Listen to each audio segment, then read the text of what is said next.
Hello, everybody. It's Roger Gewald with your Grown-Up's Guide to Financial Enlightenment. Let's hack our way through the jargon jungle and push aside all of the rubbish information that's been dumped on us and get to the truth. Well, I think it's fair to say that people in this country are none too pleased with the behavior of Harry and Meghan, especially since their latest extravaganza with Netflix, which we're all waiting to see any moment.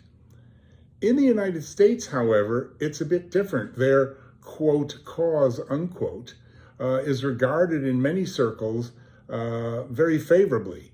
And for the Kennedy family to award them a giantly public international prize last night, televised to the world, for combating racism in the monarchy effectively, is shocking to us, but not something to be taken lightly or brushed aside. The Kennedys, after all, are American royalty.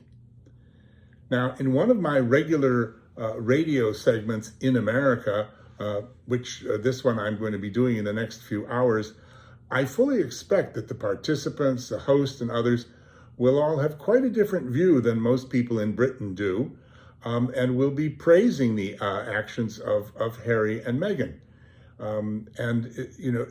It seems to be growing every day.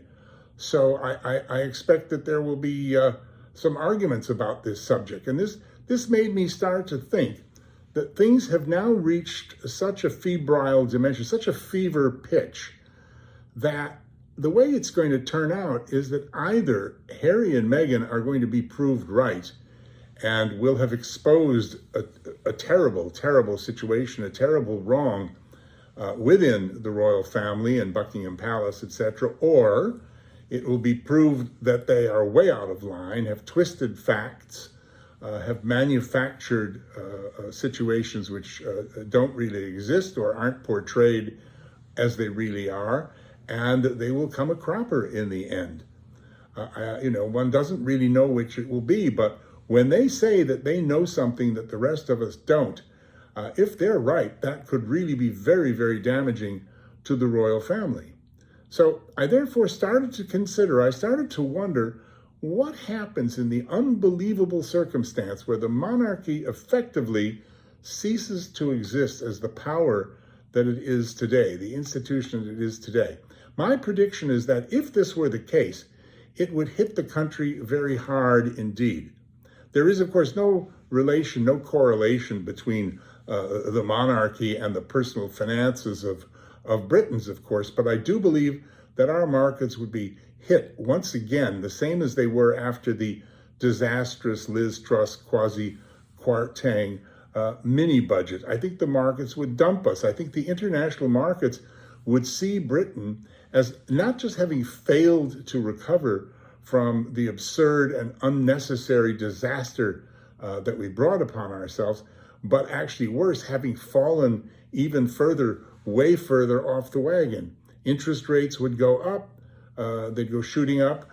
Britain would be downgraded as an investment. Foreign inflows of capital would reduce. Things would become more expensive everywhere. Businesses would struggle. Jobs would be lost.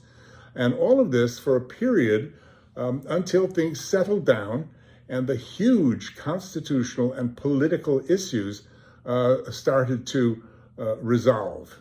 It would be unsettling, perhaps not as unsettling as the giant Brexit process, but certainly something that we could well do without. So who's to say whether we would ultimately find that Harry and Meghan have righted a grievous wrong, or that they would be banished forever from the national consciousness and narrative?